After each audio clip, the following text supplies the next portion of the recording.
વંદે ગુજરાત।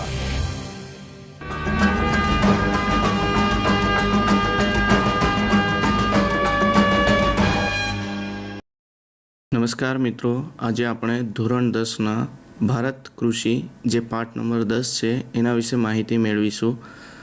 ભારતમાં કૃષિ એના વિશે માહિતી પહેલાં આપણે પહેલાં જ જાણીએ છીએ કે ભારત દેશ છે એ કૃષિ પ્રધાન દેશ છે। ભારત દેશના મોટા ભાગની વસ્તી એ કૃષિ સાથે જોડાયેલી છે। ભારત એક કૃષિ પ્રધાન દેશ ગણવામાં આવે છે। એના પછી જોઈએ તો એ શ્રમ શક્તિના લગભગ 60% એટલે કે ભારતના જેટલા લોકો છે એના 60% લોકો છે એ કૃષિ સાથે જોડાયેલા છે અને લોકોને ખોરાક પૂરો પાડવા માટે વિવિધ પ્રકારના કાચો માલ પણ કૃષિમાંથી જ પૂરો પડે છે। રાષ્ટ્રીય આવકના ઉત્પાદનના લગભગ 22% જેટલો હિસ્સો એ કૃષિનો છે, એટલે કે દેશની જેટલી આવક છે એનામાંથી 22% આવક તો માત્ર કૃષિમાંથી જ મળે છે અને ભારતના મોટાભાગના વિસ્તારમાં 2 કે તેથી વધુ પાક લેવામાં આવે છે। તમે નીચે જોઈ શકો છો કે 60% અને 40%નું એક લોગો બતાવેલો છે કે મોટાભાગની વસ્તી એ ખેતી સાથે જોડાયેલી છે, કારણ કે ભારત દેશ એ કૃષિ પ્રધાન દેશ છે અને ધીમે ધીમે તે કૃષિમાં પણ એટલો ટેકનિકલ સુધારા કરી રહ્યું છે। પણ એના પહેલાં આપણે થોડુંક આગળ જઈએ તો સમજ આવશે કે ભારતનો ખેડૂત છે એ એકંદરે ગરીબ અને નિરક્ષર જોવા મળે છે। કેમ એવું જોવા મળે છે? કેમ કે એ લોકોમાં શિક્ષણનો અભાવ છે, જેના કારણે એ આધુનિક પદ્ધતિથી ખેતી કરી શકતા નથી અને એના કારણે પહેલી તો એમની પાસે સગવડ ઓછી હોય છે, વરસાદ અનિશ્ચિત કે અનિયમિત જોવા મળે છે, વધારે વસ્તી હોય છે એમની, પ્લસ તેમના કુટુંબમાં કદ પણ નાના નહીં પણ મોટા હોય છે, એટલે ખેતરોની સાઇઝ નાની થતી જાય છે અને કુટુંબના રહેનારાઓની સંખ્યા વધુ થતી જાય છે, જેના પ્રમાણમાં આપણે જોઈએ તો એ લોકોનું ઉત્પાદન ઓછું થતું જાય છે। એ માત્ર ઉત્પાદન ઘર વપરાશ માટે જ થતું હોય છે। હવે જોઈએ તો એનામાં પણ શિક્ષિત વર્ગો હોય છે એ ખેતી સાથે જોડાયેલા હોતા નથી। એમને એ ખેતી સાથે જોડાય તો અતિહીનતાનો એટલે કે નાનાપણાનો એમને નાનાપણાનો ભાવ લાગે છે, એટલે એ ખેતી સાથે જોડાતા નથી। વિશ્વ ઉત્પાદન સામે ભારતના પ્રમાણ ઓછું છે, જેટલું ભારતમાં ખેતી ઉત્પાદન થાય છે એના કરતાં વિશ્વમાં વધારે ઉત્પાદન થતી જોવા મળે છે। એના પછી જોઈએ તો કૃષિના પ્રકારો। તો કૃષિના પ્રકારો સિંચાઈ પદ્ધતિના આધારે થાય છે, ખેત પેદાશોને આધારે થાય છે, આર્થિક ઉત્પાદકતાના આધારે થાય છે। તો આ રીતે કૃષિના જુદા જુદા પ્રકારો પડે છે। મુખ્ય કૃષિના 6 પ્રકારો છે। કયા છે એના વિશે જોઈએ તો પહેલું છે જીવન નિર્વાહની ખેતી, બીજું છે સૂકી ખેતી, ત્રીજું છે આર્દ્ર ખેતી, ચોથું છે સ્થળાંતરિત કે ઝૂમ ખેતી, પાંચમું છે બાગાયતી ખેતી અને છઠ્ઠું છે સઘન ખેતી। હવે આ કૃષિના પ્રકારો વિશે થોડીક ડીપમાં માહિતી મેળવીએ તો જીવન નિર્વાહની ખેતી કોને કહેવામાં આવે છે એના વિશે માહિતી મેળવીએ તો જીવન નિર્વાહની ખેતીમાં નાના કદના ખેતરો હોય છે। એનામાં સુધરેલા બિયારણોની ઉપયોગ ઓછા કરવામાં આવે છે। ખેતરમાં જે આપણે કે તેના કુટુંબના માટે જ ઉત્પાદન થાય એટલું જ આ ખેતીમાં કરવામાં આવે છે, એટલે કે એનું કુટુંબ મોટું હોય છે, એની પાસે ખેતરનું કદ નાનું હોય છે, જેના કારણે એ વધુ ઉત્પાદન કરી શકતો નથી અને પોતાના જીવન ગુજારી શકે એટલું જ એ ઉત્પાદન કરી શકે છે, માટે તેને જીવન નિર્વાહની ખેતી કહે છે। તો એના પછી જોઈએ આ જીવન નિર્વાહની ખેતીમાં ખેડૂતના ખેતરોના કદ નાના હોય છે, એ તમે બાજુના પોસ્ટરમાં જોઈ શકો છો। એના પછી છે સૂકી ખેતી। સૂકી ખેતીમાં શું આવે છે તો જ્યાં સિંચાઈની સગવડ એકદમ ઓછી હોય છે, કે જ્યાં પાણી એ ખાલી એક ઋતુ દરમિયાન, એક ઋતુ એટલે કે કઈ ઋતુ તો જે ચોમાસાની ઋતુ છે એ દરમિયાન જ ત્યાં પાણી મળતું હોય છે અને એ ચોમાસાની ઋતુ દરમિયાન જ ત્યાં પાક લેવામાં આવે છે અને બીજી બધી ઋતુઓમાં ત્યાં પાક લઈ શકાતો નથી, એટલે આ પ્રકારની જે ખેતી છે એને સૂકી ખેતી કહેવામાં આવે છે। સૂકી ખેતીમાં જુવાર, બાજરી જેવા પાકો લેવામાં આવે છે। એના પછી જોઈએ તો આ જે તમારે ફોટો આપ્યો છે એની સાઈડમાં તમે જોઈ શકો છો કે વિસ્તાર આખો કોરો છે, જે વરસાદ પડ્યા પછી એક જ વાર એ જમીનમાં પાક લઈ શકાય છે, બાકી લઈ શકાતો નથી. હવે આદ્ર ખેતી. તો આદ્ર ખેતી એટલે શું? તો આદ્ર ખેતી એટલે કે ભીની ખેતી પણ કહેવામાં આવે છે, કે જ્યાં વરસાદનું પ્રમાણ પણ વધારે હોય છે અને સિંચાઈની સગવડો પણ વધારે હોય છે. તો આ જે વરસાદનું પ્રમાણ અને સિંચાઈની સગવડોના લીધે ત્યાં વધુ પાક ઉત્પાદન થાય છે, જેમાં ડાંગર છે, શેરડી છે, કપાસ છે, ઘઉં છે, તેલીબિયા છે, શાકભાજી છે, આ બધા પાકોનું ઉત્પાદન કરવામાં આવે છે કે સિંચાઈની સુવિધા મળી રહે છે. ચોમાસા દરમિયાન તો અનાજ ઉત્પન્ન થાય છે, તેમજ બીજી ઋતુઓમાં એ થાય છે. તેથી તેને આદ્ર અથવા ભીની ખેતી કહેવામાં આવે છે. એના પછી જોઈએ તો સ્થળાંતરિત ખેતી. સ્થળાંતરિત ખેતી. તો સ્થળાંતરિત ખેતીમાં શું જોવા મળશે? તો સ્થળાંતરિત ખેતી પહેલાંના સમયમાં વધુ જોવા મળતી હતી, કેમ કે પહેલાંના સમયમાં શું કરતા હતા, લોકો પાસે એટલા બધા સાધનો હતા નહીં, જેના કારણે શું થતું, તો એમને એક જગ્યાએ ઉત્પાદન જંગલો કાપતા અને ત્યાં જંગલોને સાફ કરી તેના થળિયા પાડી અને પછી એ જમીનને પૂરી સાફ કરી નાખતા. એ સાફ કર્યા પછી 2 થી 3 વર્ષ એ જમીન પર ખેતી કરતા અને 3 વર્ષ પછી જ્યારે એ જમીનની ફળદ્રુપતા ઓછી થઈ જાય કે ઘટવા લાગે, ત્યારે એ જ વસ્તુ બીજી જગ્યાએ જતા અને ત્યાંના જંગલોને સાફ કરી અને ત્યાં ખેતી કરતા. એટલે કે આને સ્થળાંતરિત કે ઝૂમ ખેતી તરીકે પણ ઓળખવામાં આવે છે. એના પછી જોઈએ તો બાગાયતી ખેતી. તો બાગાયતી ખેતીમાં શું કરવામાં આવે છે? તો બાગાયતી ખેતી છે એનામાં જે પણ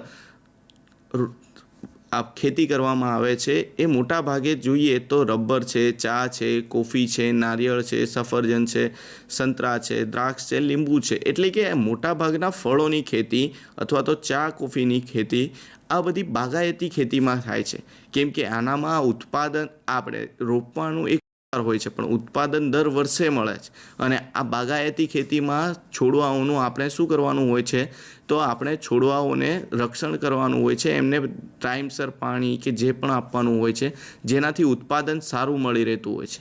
અને આનામાં કુશળતા, તકનીકી જ્ઞાન, યંત્રો, ખાતર, સિંચાઈ અને પરિવહનની સુવિધા હોવી જોઈએ. ખાસ કરીને બાગાયતી ખેતીમાં પરિવહનની સુવિધા એ મહત્ત્વની ગણાય છે, કારણ કે પરિવહનની સુવિધા ના હોય તો જે પણ કોઈ પાક પાક્યો હોય અથવા તો કોઈ ફળ પાક્યા હોય તો એ બજાર સુધી પહોંચે ના યોગ્ય સમયે, તો એ જે પણ ફળ કે જે પણ પાક છે એ નિષ્ફળ જતો હોય છે, એ બગડી જતો હોય છે. એટલે બાગાયતી ખેતી કરતા હોય ત્યાં પરિવહનની સુવિધા ખૂબ જ જરૂરી ગણવામાં આવે છે. એના પછી જોઈએ તો એના પછી આવે છે સઘન ખેતી. તો સઘન ખેતીમાં શું આવે છે એના વિશે માહિતી મેળવીએ. તો સિંચાઈની સુવિધા વધી છે, જેના કારણે રાસાયણિક બિયારણો, જંતુનાશક દવાઓ, વિવિધ પ્રક્રિયાઓ, યંત્રો દ્વારા, યાંત્રિકરણ દ્વારા આ ખેતી કરવામાં આવે છે. એને સઘન ખેતી કહેવામાં આવે છે, જેમાં રોકડિયા પાકોનું વાવેતર કરાય છે અને હેક્ટર દીઠ વધુમાં વધુ વાવેતર મળે એ માટેના પ્રયાસો કરતાં અહીંયા જોવા મળે છે. એના પછી જોઈએ તો કૃષિમાં બીજું શું છે મહત્ત્વનું, તો ભારતની કૃષિ પદ્ધતિઓ જુદી જુદી છે. એનામાં સજીવ ખેતી છે, એના પછી આવે છે ટકાઉ ખેતી અને એના પછી આવે છે મિશ્ર ખેતી. તો આ રીતની ટૂંકી પદ્ધતિઓ છે, ટકાઉ ખેતી, સજીવ ખેતી અને મિશ્ર ખેતી. આ તો ખાલી એ માહિતી છે. હવે એના વિશે ડિટેલમાં ચર્ચા કરીએ તો સજીવ ખેતી કોને કહેવામાં આવે છે? તો સજીવ ખેતી છે એનામાં જે પણ જંતુનાશક દવાઓ, હાઇબ્રિડ બિયારણો કે પછી આપણે જોઈએ તો બીજું આ રસાયણોનો ઉપયોગ કરવામાં આવતો નથી, કેમ કે એ બધા સ્વાસ્થ્ય માટે લાંબા ગાળે હાનિકારક છે. અને જેના કારણે આ પ્રકારની ખેતીને રાસાયણિક ખાતરો અને જંતુનાશકનો ઉપયોગ કરવામાં આવતો નથી. પણ તેનામાં શું કરવામાં આવે છે, તો તેમાં પાકને પોષણ મળી રહે એવું છાણિયું ખાતર નાખવામાં આવે છે, અળસિયાનું ખાતર નાખવામાં આવે છે, કોમ્પોસ્ટ ખાતરનો ઉપયોગ કરવામાં આવે છે. પાકના રક્ષણ માટે ગૌમૂત્ર અને લીમડાનું દ્રાવણ પાકને છાંટવામાં આવે છે. છાશ નો દ્રાવણ છાંટવામાં આવે છે. એટલે કે આ બધા દ્રાવણો છાંટી અને કુદરતી સ્વાદ, મીઠાશ મેળવવા આ ખેતી કરવામાં આવે છે. અને આ રીતે જો પાક પકવેલો હોય, કોઈ પણ રાસાયણિક ખાતરો કે કોઈ પણ ટૂંકમાં હાઇબ્રિડ વસ્તુઓનો ઉપયોગ કર્યા વગર જે પાક પકવવામાં આવ્યો હોય એની બજારમાં એનું કિંમત પણ સારી એવી મળી રહે છે. કેમ કે લોકોને આજે પોષણયુક્ત આહાર જોઈએ છે અને એ આ રાસાયણિક ખાતરોનો ઉપયોગ કરીને નહીં પણ જે જૂની પદ્ધતિ હતી એનાથી મેળવવાનો, એટલે કે એનો વેતન પણ, વળતર પણ ઊંચું જોવા મળે છે. હવે એના પછી જોઈએ તો ટકાઉ ખેતી. ટકાઉ ખેતી કોને કહેવામાં આવશે? તો જમીનની ફળદ્રુપતા લાંબા સમય સુધી જળવાઈ રહે અને પાકની ફેરબદલી પોષણ માટે રાસાયણિક ખાતરની જરૂરિયાત પૂરતો જ ઉપયોગ કરવામાં આવે. જંતુનાશકોના બદલે જૈવિક નિયંત્રણ અથવા તો જળ સંરક્ષણ વગેરે બાબતો વિશેષ કાળજી રાખવામાં આવે. આ બધી બાબતોની કાળજી રાખી અને ટકાઉ ખેતી કરવામાં આવે છે. એના પછી આવે છે મિશ્ર ખેતી. તો જોઈએ તો આ ખેતીમાં ખેતીની સાથે સાથે પશુપાલન, મરઘા, બતકા ઉછેર કેન્દ્ર, મધમાખી મત્સ્ય ઉછેર કેન્દ્ર જેવી પ્રવૃત્તિઓ પણ કરવામાં આવે છે. એટલે કે માત્ર ખેતી જ નહીં પણ ખેતીની પ્રવૃત્તિઓ પણ કરવામાં આવે છે, જેને આપણે કહીએ છીએ કે મિશ્ર ખેતી તરીકે ઓળખીએ છીએ. હવે જોઈએ તો એનામાં પણ પાકને જોઈએ તો ભારતમાં કૃષિ પેદાશો, એનામાં કૃષિ પેદાશોમાં 3 વિભાગો વહેંચાયેલું છે. ખરીફ પાક, પછી જાયદ પાક, રવિ પાક, આ રીતે 3 વિભાગોમાં વહેંચાયેલું જોવા મળે છે. જોઈએ સૌપ્રથમ કે ઋતુઓના આધારે આ રીતે કૃષિના પાકોનું વિવિધ વિભાગોમાં વિભાજિત કરેલું છે. ખરીફ પાકને કહીએ તો આપણે ચોમાસામાં જે પાક લેવામાં આવે છે તેને ખરીફ પાક કહેવામાં આવે છે. ચોમાસામાં લેવામાં આવતા પાકને ખરીફ પાક કહે છે. પાકનો સમયગાળો જૂન જુલાઈથી લઈ ઓક્ટોબર નવેમ્બર સુધીનો હોય છે અને તેમાં મોટાભાગે ડાંગર છે, મકાઈ છે, જુવાર છે, બાજરી છે, કપાસ છે, તલ છે ને મગફળી, મગ, મઠ જેવા પાકો ઉગાડવામાં આવે છે, જેને ખરીફ પાક તરીકે ઓળખવામાં આવે છે. બીજું છે રવિ પાક, કે જે પાક શિયાળામાં લેવામાં આવતા હોય, કે જે શિયાળાની ઋતુ દરમિયાન થતા હોય તેવા પાકને ખરીફ પાક કહેવામાં આવે છે. પાકનો સમયગાળો ઓક્ટોબર નવેમ્બરથી લઈ અને માર્ચ એપ્રિલ સુધી હોય છે, જેમાં ઘઉં થાય છે, ચણા થાય છે, જવ, સરસવ જેવા, અળસી, આ બધા જે પાકો છે એ રવિ પાક તરીકે ઓળખવામાં આવે છે. અને એના પછી છેલ્લું આવે છે જાયદ પાક. જાયદ પાક એટલે કે ઉનાળાની ઋતુમાં લેવામાં આવતા પાકને જાયદ પાક કહે છે.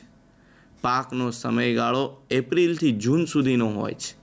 એમાં પણ અમુક વાર ડાંગર છે, મકાઈ છે, મગફળી છે, બાજરી છે, તલ છે, તરબૂચ છે, સકરટેટી છે, કે આ રીતના પાકોનું ઉત્પાદન ઉનાળામાં થતું જોવા મળે છે. માટે જ તે પાકોને જાયદ પાક તરીકે ઓળખવામાં આવે છે. પછી જોઈએ તો એના પછી આવે છે ભારતની મુખ્ય કૃષિ પેદાશો. ભારતની મુખ્ય કૃષિ પેદાશોને જુદા જુદા કોષ્ટકમાં વહેંચવામાં આવ્યું છે, જે તમારી સામે સ્ક્રીન પર જોઈ શકો છો તમે. કે સૌપ્રથમ છે ધાન્ય પાક. તો ધાન્ય પાકો જેને આપણે ખોરાક તરીકે ઉપયોગ કરીએ છીએ એવા પાકો છે ડાંગર છે, ઘઉં છે, જુવાર છે, બાજરી છે, મકાઈ છે.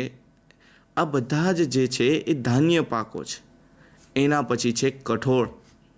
તો તુવેર છે, મગ, ચણા, વાલ, વટાણા, મઠ, અડદ, મસૂર, આ બધા છે એ કઠોળ પાકો છે. એની જોડેના કોષ્ટકમાં તેલીબિયા છે. મગફળી, તલ, સોયાબીન, એરંડા, સરસવ, સૂર્યમુખી, નારિયેળ અને અળસી, આ બધા તેલીબિયા પાકો છે કે જેનામાંથી તેલ બનાવવામાં આવે છે. પીણા એટલે કે આપણે જેનો પીણા તરીકે ઉપયોગ કરીએ છીએ એવા પાકો, ચા છે, કોફી છે, કોકો છે, આ બધા પીણા તરીકે ઉપયોગ થાય છે. એની જોડે છે રોકડિયા પાકો. તો આપણે જાણીએ કે રોકડિયા પાકો કયા કયા છે. તો કપાસ, શેરડી, શણ, તમાકુ, રબર, આ બધા રોકડિયા પાકો છે કે જેને આપણે શું બજાર એને કોઈ સંગ્રહ કરવામાં આવતો નથી. એ પાક પાકે એટલે ડાયરેક્ટ એને બજારમાં વેચવામાં આવે છે અને એનું વળતર તૈયારીમાં મળી રહે છે. એટલા માટે તેને રોકડિયા પાક કહેવામાં આવે છે.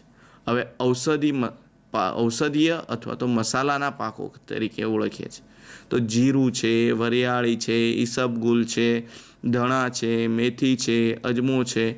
આ જે બધા પાકો છે એ ઔષધિ અથવા તો મસાલાના પાકો છે કે જેનો અડધા પાકોનો ઉપયોગ ઔષધિ તરીકે કરવામાં આવે છે, ત્યારે બીજાનો ઉપયોગ છે મસાલા તરીકે આપણે ઉપયોગ કરીએ છીએ.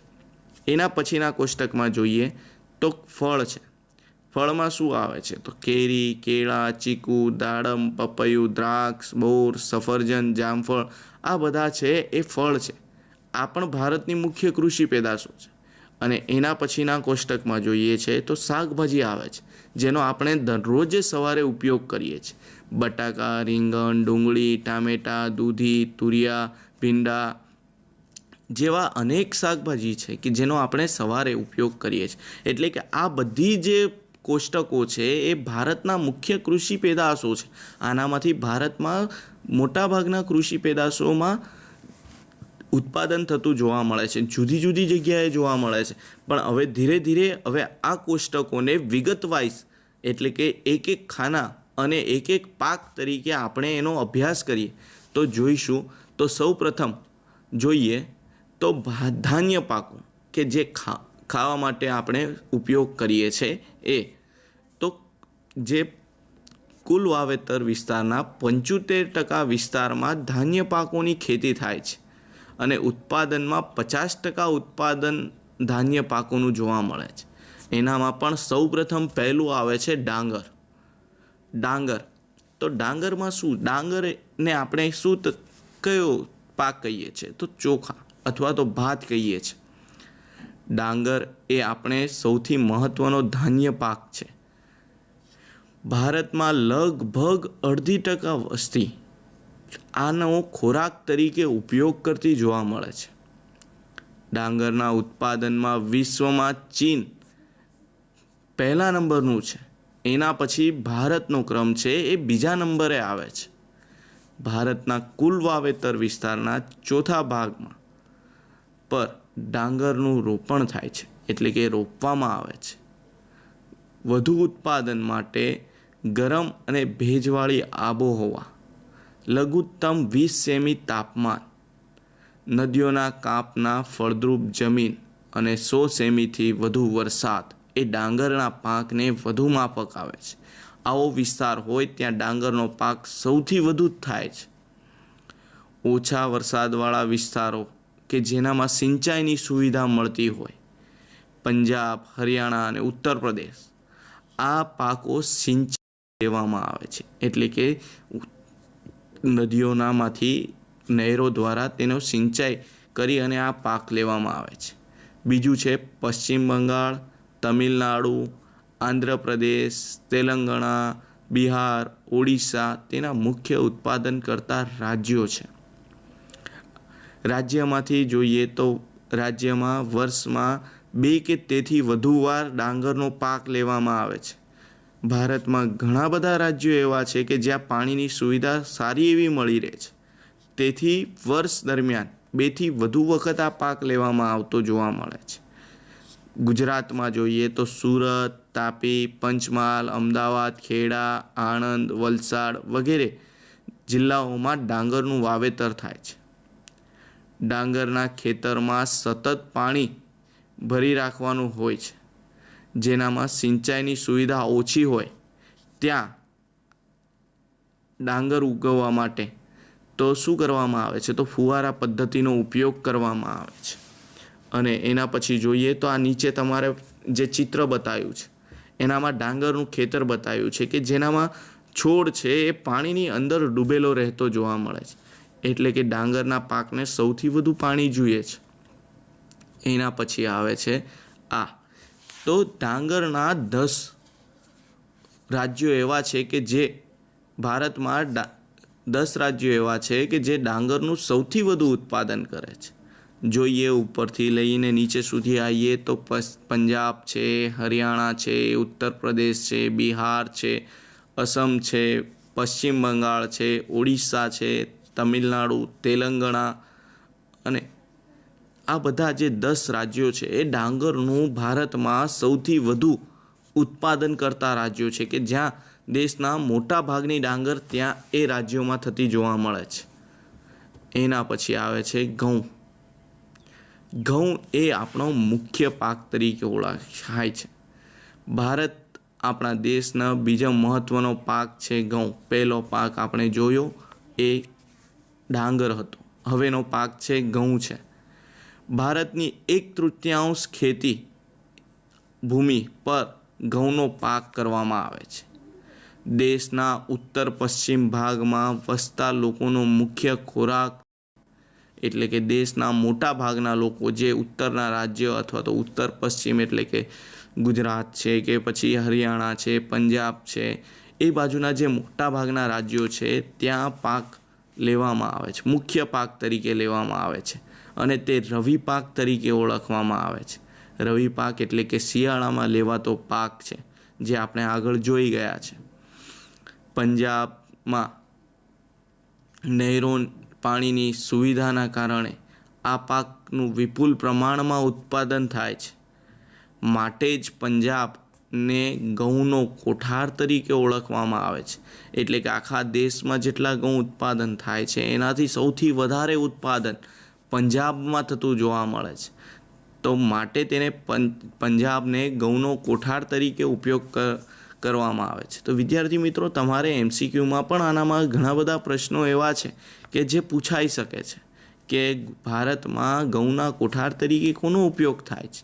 ત્યારે તમે બતાવી શકો છો કે પંજાબ એ ઘઉંના કોઠાર તરીકે ભારતમાં ઓળખવામાં આવે છે. એના સિવાય તો પંજાબ, હરિયાણા તથા પશ્ચિમ ઉત્તર પ્રદેશમાં કુલ ઘઉં ઉત્પાદનના 2/3 ભાગ એ આ 3 રાજ્યોમાં થાય છે. હવે ગુજરાતમાં આવીએ તો ગુજરાતમાં ભાલ વિસ્તારના ભાલિયા ઘઉં છે. એ ઘઉં ગુજરાતમાં સૌથી વધારે પ્રસિદ્ધ ગણવામાં આવે છે. સારા એવા ઘઉં ગણવામાં આવે છે. એટલે તમારે પૂછાઈ શકે છે ગુજરાતના કયા વિસ્તારના ઘઉં પ્રખ્યાત છે. તો ભાલ વિસ્તારના ભાલિયા ઘઉં એ ગુજરાતમાં પ્રખ્યાત છે. સર્વ પ્રકારના અનાજમાં ઘઉં એ સર્વશ્રેષ્ઠ ગણવામાં આવે છે.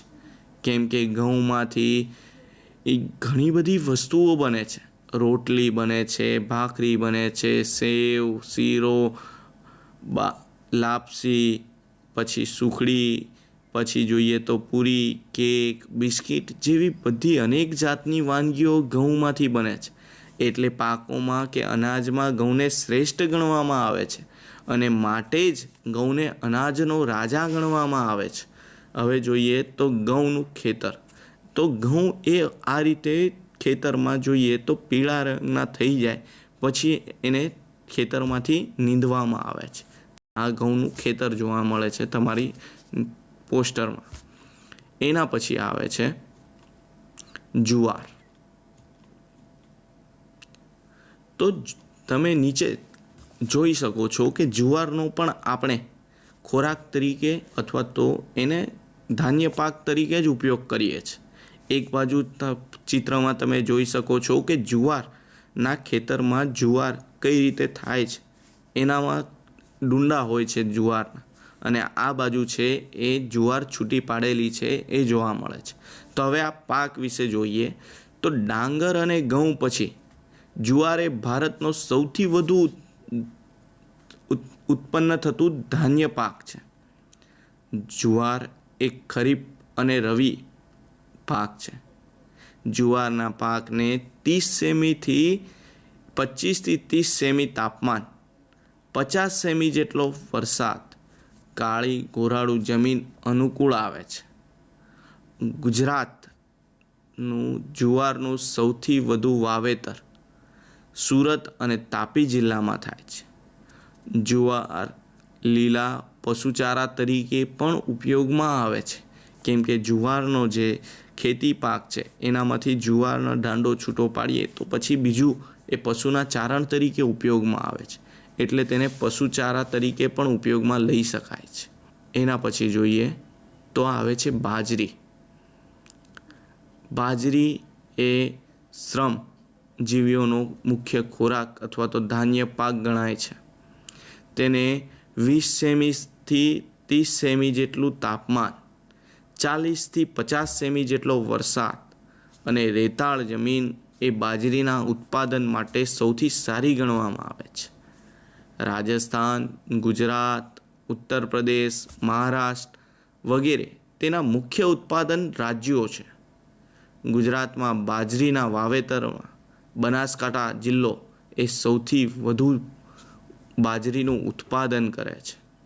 નીચે જોઈ શકો છો, જુવારની જેમ જ બાજરીમાં પણ આ રીતે ખેતરમાં જે ખેડેલું છે એનામાં ઉત્પાદન થયેલી બાજરીનો પાક જોઈ શકાય છે નીચેના પોસ્ટરમાં. હવે જોઈએ એના પછી આવે છે, શું આવે છે તો મકાઈ. મકાઈ એ પણ ધાન્ય પાક છે, એ ખરીફ પાક છે. ડાંગર, ઘઉં અને પછી વિશ્વના મકાઈનું સૌથી વધુ વાવેતર થાય છે. મકાઈનો પાક એ ડુંગર વિસ્તારમાં વધુ થતો જોવા મળે છે. મકાઈના પાકને મકાઈમાં મુખ્યત્વે સ્ટાર્ચ, તલ, પ્રોટીન અને બાયો ઇક્યુસ જેવી પૌષ્ટિક આહાર હોવાથી મકાઈનો પાક એ વધુ લેવામાં આવે છે.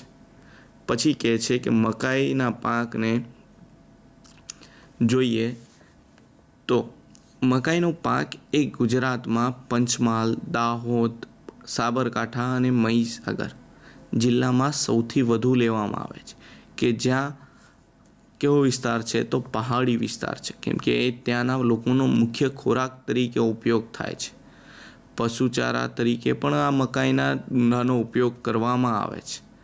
તેમને એના પછી જોઈએ તો નીચે છે મકાઈનું ખેતર આપેલું છે, કે ખેતરમાંથી મકાઈ કેવી રીતના એક જ જે ડુંડા પર છે એને મકાઈ કેટલા થાય છે, મિનિમમ 2 થી 3 એક જે ડાળ છે એના પર થતા જોવા મળે છે. હવે આવે છે કઠોળ. તો કઠોળ એ પ્રોટીનનો મુખ્ય સ્ત્રોત છે. જે લોકો કઠોળ ખાય છે એમનું શરીર પણ સારું રહે છે અને એમના શરીરને પ્રોટીનયુક્ત ખોરાક પણ મળતો જોવા મળે છે. તો કઠોળમાં કયા કયા પાક જોવા મળે છે તો તુવર છે, મગ છે, ચણા છે, વટાણા છે, વાલ છે, મઠ છે, અડદ છે. કઠોળ આ બધા પાક છે, જેમાં તુવર, અડદ, મગ, મઠ એ ખરીફ પાક છે. બધા જ રાજ્યોમાં કઠોળનું વાવેતર કરવામાં આવે છે. ગુજરાતમાં તુવરનું વડોદરા જિલ્લામાં, મગ મઠનું કચ્છ જિલ્લામાં અને અડદનું પાટણ જિલ્લામાં સૌથી વધુ વાવેતર કરવામાં આવે છે. કઠોળના પાક દ્વારા જમીનમાં નાઇટ્રોજનનું પુનઃસ્થાપિત થાય છે. તેથી જ ધાન્ય પાકનું વાવેતર બાદ જમીનને ફળદ્રુપતા લાવવા, જમીનનું પોષણ પાછું લાવવા માટે આંતરપાક તરીકે કઠોળનું ઉત્પાદન કરવામાં આવે છે. કેમ કે કઠોળના જે પણ ખેતી કરવામાં આવે છે તો કઠોળ દ્વારા જમીનમાં નાઇટ્રોજન વાયુ કે નાઇટ્રોજનનું પ્રમાણ જળવાવા માટે અને જમીનને ફળદ્રુપતા ટકાવવા માટે આ કઠોળ પાક એ આંતર પાક તરીકે પણ તેનો ઉપયોગ થતો જોવા મળે છે. તમે જોઈ શકો છો નીચે ચિત્રમાં જુદી જુદી જાતના કઠોળો આપેલા છે, કે જેનામાં મગ, ચણા, તુવર, અડદ જે બધા જ નીચે અલગ અલગ બાઉલમાં મૂકી અને તેનો પોસ્ટર અહીંયા મૂકવામાં આવ્યું છે.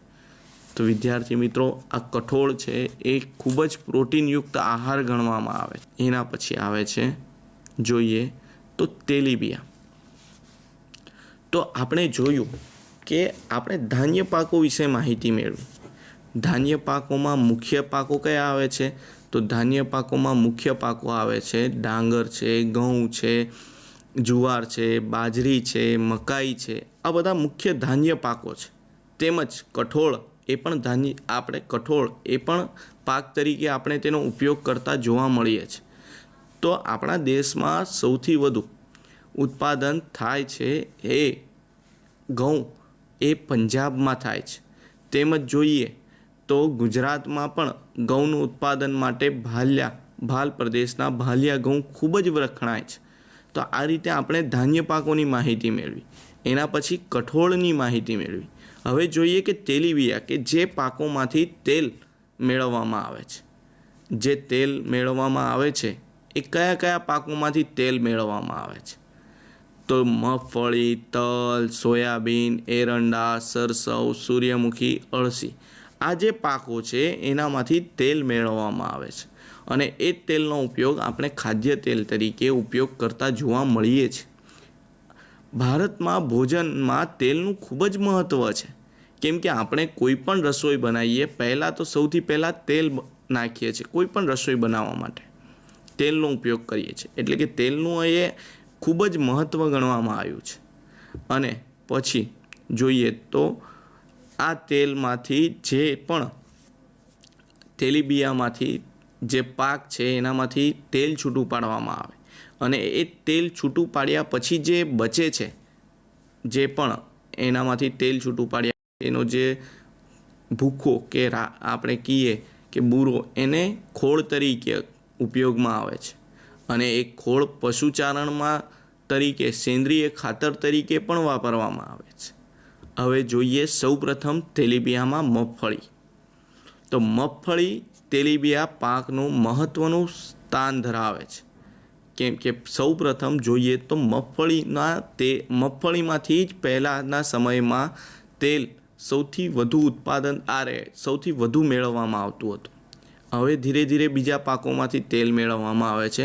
પણ જૂનામાં જૂની તો મગફળીનું તેલ સૌથી વધારે લોકો પસંદ કરતા હતા. મગફળીના પાકને કાળી કસવાળી જમીન, ગોરાડું જમીન, લાવાની કે રેતી મિશ્રિત જમીન, પાણી ન ભરાઈ રહે તેવી જમીન, 20 સેમીથી 25 સેમી તાપમાન, 50 સેમીથી 70 સેમી જેટલો વરસાદ અનુકૂળ આવે છે.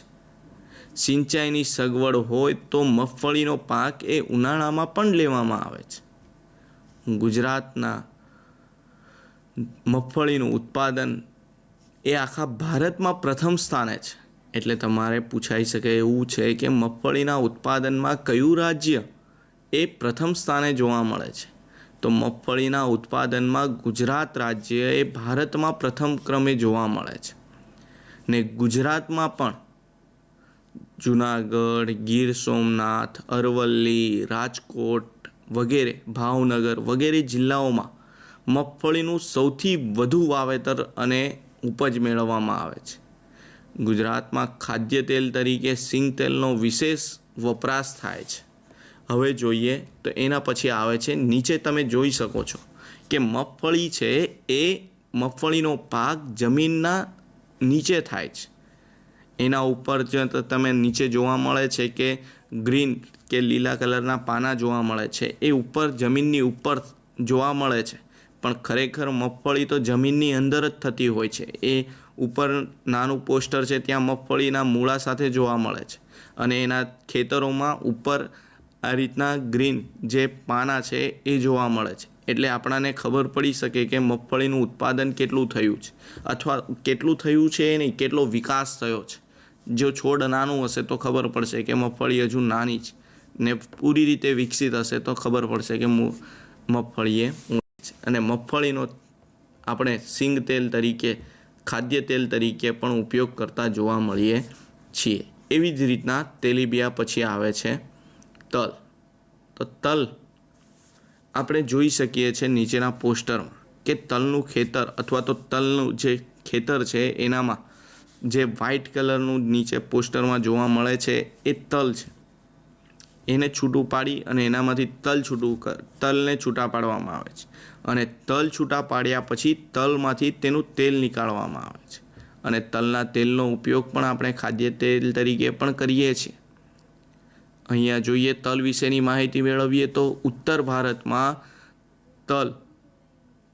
તે વરસાદ પર આધારિત ખરીફ પાક છે. અને દક્ષિણ ભારતમાં રવિ પાક તરીકે અને ક્યારેક જાયદ પાક તરીકે પણ તેનો વાવવામાં આવે છે. એટલે તમારે આનામાં MCQમાં પણ પૂછાઈ શકે છે કે કયો પાક જે ઉત્તર ભારતમાં ખરીફ પાક છે અને દક્ષિણ ભારતમાં રવિ પાક તરીકે લેવામાં આવે છે. તો તમે કહી શકો છો કે તલનો પાક છે એ ઉત્તર ભારતમાં ખરીફ પાક અને દક્ષિણ ભારતમાં રવિ પાક તરીકે ઉપયોગમાં લેવામાં આવે છે. હવે જોઈએ તેલીબિયામાં તલનું સૌથી વધુ મહત્ત્વ છે. તેલનું પ્રમાણ તલમાં સૌથી વધારે હોય છે. દુનિયામાં લગભગ દરેક ભાગમાં ખાદ્ય તેલ તરીકે તલના તેલનો ઉપયોગ કરવામાં આવે છે.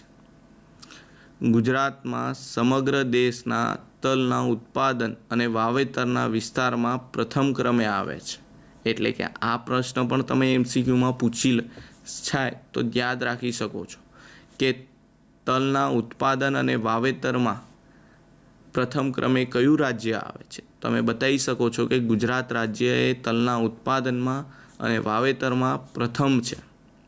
એના પછી જોઈએ તો ગુજરાતમાં સૌથી વધુ વાવેતર બનાસકાંઠા જિલ્લામાં થાય છે.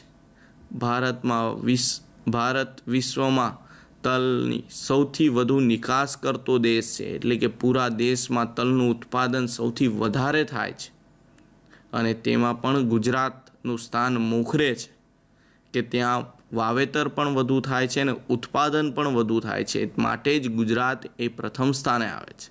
પણ વિશ્વના બીજા દેશોમાં તલને આપણે ઉત્પાદન કરી અને નિકાસ કરીએ છીએ. એટલા માટે તલને મહત્ત્વનું તેલીબિયા તરીકે આપણે ઉપયોગ કરતા જોવા મળીએ છીએ. એના પછી જોઈએ આવે છે સરસવ. સરસવ એ રવિ પાક છે. ભારતમાં મહત્ત્વની તેલીબિયા પાક તરીકે પણ તેનો જ ઉપયોગ કરવામાં આવે છે. તેનો ઔષધીય તેલ તેમજ ખાદ્ય તેલ તરીકે પણ ઉપયોગ કરવામાં આવે છે. ભારતમાં રાજસ્થાન, ઉત્તર પ્રદેશ, હરિયાણા, પશ્ચિમ બંગાળ, ગુજરાત, મધ્યપ્રદેશ તેના મુખ્ય ઉત્પાદન રાજ્યો છે. એટલે કે સૌથી વધુ સરસવ આ બધા રાજ્યોમાં થતું જોવા મળે છે.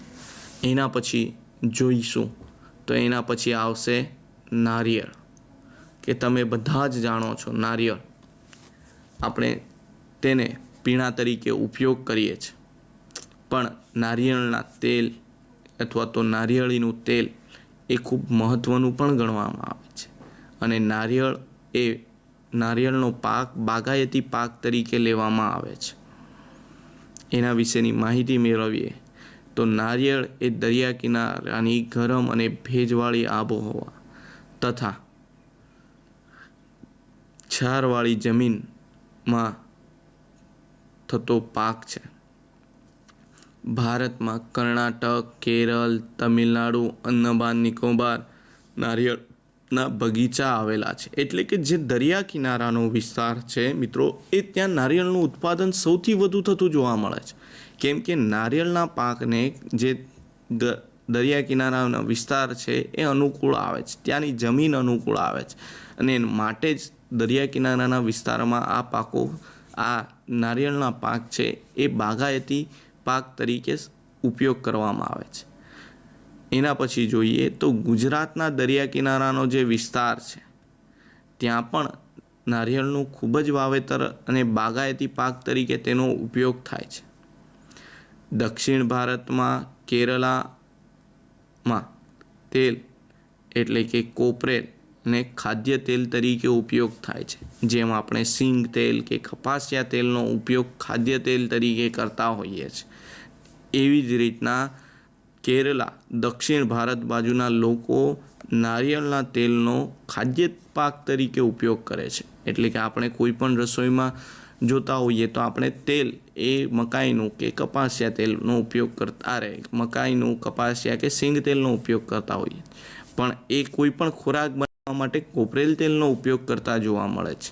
કર્ણાટક છે, તમિલનાડુ છે કે જે કેરળ બાજુના રાજ્યો છે એ નારિયેળનું પાણી એ સ્વાસ્થ્ય માટે પીણા તરીકે અને સ્વાસ્થ્ય માટે સૌથી વધારે સારું ગણવામાં આવે છે. ઘણા લોકો તો રોજ આ નારિયેળનું પાણી પીવે છે, જેનાથી આપણા શરીરનું સંતુલન પણ જળવાઈ રહે છે. ટૂંકમાં નારિયેળનું પાણી એ સ્વાસ્થ્ય માટે પણ સારું ગણવામાં આવે છે.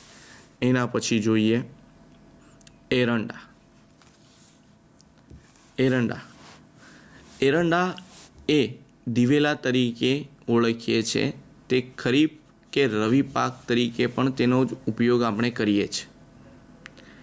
એરંડા એ વિશ્વ ઉત્પાદનના ભારત 64% હિસ્સા સૌથી મોટો ઉત્પાદક દેશ છે. એટલે કે વિશ્વમાં જેટલું પણ એરંડાનું ઉત્પાદન થાય છે એનામાંથી 64% ઉત્પાદન એરંડાનું ભારત એકમાત્ર દેશ જ કરે છે. એરંડાના ઉત્પાદનમાં ભારત બાદ ત્યારબાદ ચીન અને બ્રાઝિલ, એટલે કે બીજા નંબરે ચીન અને ત્રીજા નંબરે બ્રાઝિલ આવે છે. પછી પહેલો નંબર તો ભારતનો જ છે વિશ્વના એરંડાના ઉત્પાદનમાં. ભારતના કુલ ઉત્પાદનના લગભગ 80% ઉત્પાદન ગુજરાતમાં થાય છે. એટલે કે સૌથી વધારે વિશ્વમાં ભારતમાં એરંડા થાય છે. અને ભારતમાં પણ સૌથી વધારે એરંડાનું ઉત્પાદન ગુજરાત રાજ્ય કરે છે. ગુજરાતમાં કયા કયા વિસ્તારમાં એરંડાનું સૌથી વધુ ઉત્પાદન થાય છે એ જોઈએ તો બનાસકાંઠા, પાટણ, સાબરકાંઠા જેવા વિસ્તાર જે છે એ વિસ્તારો, જુનાગઢ, અમરેલી વગેરે જિલ્લાઓમાં એરંડાનું સૌથી વધારે એટલે કે ઓછે વત્તે અંશે પાક લેવામાં આવે છે. તેમજ વર્તમાન સમયમાં કપાસિયાનું તેલ, સૂર્યમુખીનું તેલ અને મકાઈના તેલનો પણ ખાદ્ય તેલ તરીકે આપણે ઉપયોગ કર્યો છે.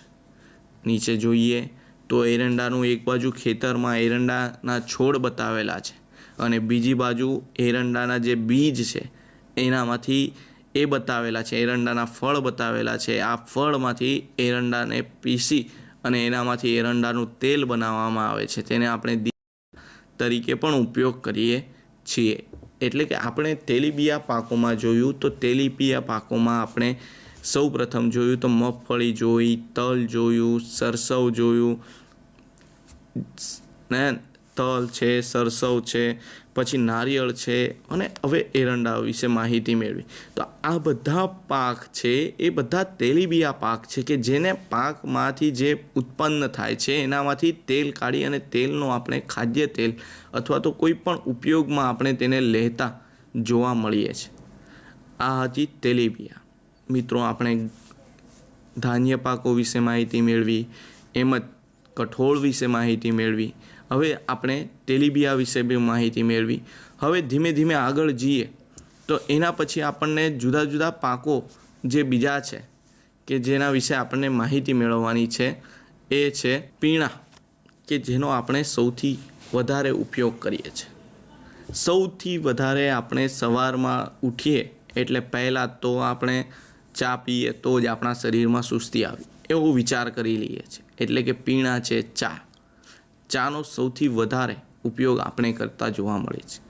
ભારતમાં ચાનું સૌથી વધુ વાવેતર, ઉત્પાદન અને નિકાસ કરતું આ રાષ્ટ્ર ગણવામાં આવે છે. કેમ કે ભારત દેશ છે જેનામાં સૌથી વધુ ચા ઉત્પાદન થાય છે અને નિકાસ પણ થાય છે. અને આ ચાનો ઉપયોગ આપણે પીણા તરીકે કરીએ છીએ. ચાના પાકને પાણી સહેલાઈથી વહી જાય તેવી પહાડી, ઢોળાવવાળી અને લોહ તત્વવાળી જમીન માફક આવે છે. તેને 200થી 300 સેમી જેટલું, 20થી 30 સેમી જેટલું તાપમાન, ભૂલથી અહીંયા 200 થઈ ગયું છે, વરસાદ 200 સેમી જેટલો ઉત્પાદન કરતા રાજ્ય છે. ચાનું ઉત્પાદન કરતા રાજ્ય કયા કયા છે ભારતમાં જોઈએ તો અસમ છે, પશ્ચિમ બંગાળ છે, ઉત્તરાંચલ છે, ઉત્તર પ્રદેશ છે, તમિલનાડુ છે અને કર્ણાટક છે. આ રાજ્યોમાં ચાનું ઉત્પાદન જોવા મળે છે. સૌથી વધારે ચાનું ઉત્પાદન કરતું એક કોઈ પણ રાજ્ય હોય તો એ અસમ છે, કે જ્યાં ભારતની સૌથી વધારે ચા ઉત્પાદન થતી જોવા મળે છે. વિશ્વમાં ભારતનું સ્થાન પ્રથમ છે ચાના ઉત્પાદન માટે. એટલે કે આખા વિશ્વમાં ચાનું સૌથી વધારે ઉત્પાદન આપણા દેશ ભારતમાં થાય છે. અને ભારતમાં પણ જે પૂર્વના રાજ્યો છે, કે જે અસમ છે, પશ્ચિમ બંગાળ છે, ઉત્તરાંચલ છે, એ બાજુના જે ઉત્તર પ્રદેશ કે તમિલનાડુ કે કર્ણાટક બાજુના રાજ્યો, જે પૂર્વ પટ્ટીના રાજ્યો છે, ત્યાં આ ચાનું ઉત્પાદન વધુ થતું જોવા મળે છે. ચાના ઉત્પાદન માટે તમારે ઉપર વાત કરી એમ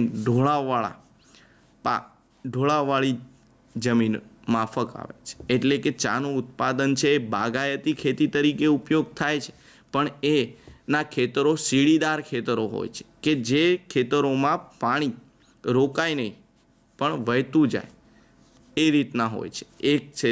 એક બાજુના પોસ્ટરમાં તમે જોઈ શકો છો કે સીડીદાર ખેતરો અને ચાનું ઉત્પાદન થયેલું જોવા મળે છે. તો બીજી બાજુ છે એ જ્યાં આપણે ચાનું ખેતર જોવાય છે ને એનામાં આ રીતે ટોકરી પાછળ ભરી અને ચાની પત્તીઓ એ ટોકરીમાં નાખવામાં આવે છે અને એને પછી જ એનામાંથી ચા છૂટી પાડવામાં આવે છે અને એ ચાનો આપણે ઉપયોગ કરીએ છીએ.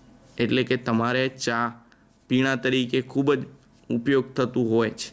ને ભારતમાં સૌથી વધુ ચાનું ઉત્પાદન એકમાત્ર રાજ્ય જે અસમ છે એ કરે છે અને વિશ્વમાં ભારતનું સ્થાન પ્રથમ છે ચાના ઉત્પાદન માટે. તો હવે ચા વિશે માહિતી મેળવી. હવે એના પછી જોઈએ કોફી.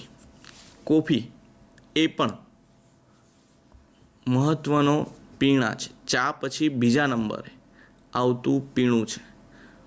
કોફીના પાકને પહાડી ઢોળાવ પર સૂર્યનો સીધો તાપ ના પડે તેવી કોઈ મોટા ઝાડની છાયાને ઉછેરવામાં આવે છે. કેમ કે કોફીના પાક એ જો છાયાવાળી કે પછી ઢોળાવવાળી જગ્યા પર ઉછેરવામાં ના આવે તો એ પાક બરાબર થતો નથી, કે તેનું ઉત્પાદન સારું એવા પ્રમાણમાં મળતું નથી. એટલે એનામાં કઈ પ્રકારની જમીન જોઈએ એ બતાવેલું છે કે પહાડી ઢોળાવવાળી જમીન જોઈએ છે. એને 150થી 280 1500થી 2800 જેટલું તાપમાન, અહીંયા મિસ્ટેકના કારણે 150થી 280 જેટલું બતાવી દીધું છે. બીજું 150 સેમીથી 200 સેમી જેટલો વરસાદ છે એ જ કોફીના પાક માટે ખૂબ જ જરૂરી છે. એના પછી જોઈએ તો ઉત્પાદન કરતા રાજ્યો કયા છે. ભારત કોફીના ઉત્પાદન કરતા રાજ્યો કયા છે તો કર્ણાટક છે, કેરળ છે, તમિલનાડુ છે. આ બધા રાજ્યો એક કોફીનું ઉત્પાદન કરે છે. જેનામાં પણ ભારતમાં કર્ણાટકનું કુર્ગ પ્રદેશ કોફીના ઉત્પાદન માટે જાણીતો ગણવામાં આવે છે. એટલે કે કર્ણાટકનો જે કુર્ગ પ્રદેશ છે તમારે MCQમાં મિત્રો પૂછાઈ શકે છે અથવા તો નકશામાં પૂછાઈ શકે છે. ત્યારે તમે બતાવી શકો છો કે કર્ણાટકનો જે કુર્ગ પ્રદેશ છે એ કોફીના ઉત્પાદનમાં ભારતમાં ખૂબ જ જાણીતો ગણવામાં આવે છે. તમે એક બાજુ મિત્રો જોઈ શકો છો કે એક કોફીનું ખેતર બતાવેલું છે અને બીજી બાજુ એક ભાઈ છે એ કોફી જે ઉગેલી છે એના બી ઉગેલા છે એ બતાવે છે. જે આ લાલ કલરનું ફળ જોવાય છે એના તોડી અને એના બી નીકળે છે એનો આપણે કોફી તરીકે ઉપયોગ કરીએ અને કોફીનો પીણા તરીકે ઉપયોગ કરતા આપણે જોઈએ છે. તો મિત્રો અહીંયા કોફીનું માહિતી મેળવી, ચાની માહિતી મેળવી, ધાન્ય પાકોની માહિતી મેળવી. હવે પછીના લેક્ચરમાં આપણે રોકડિયા પાકો વિશેની માહિતી મેળવીશું અને ખેતીના ટેકનિકલ સુધારા વિશેની માહિતી મેળવીશું. નમસ્કાર મિત્રો.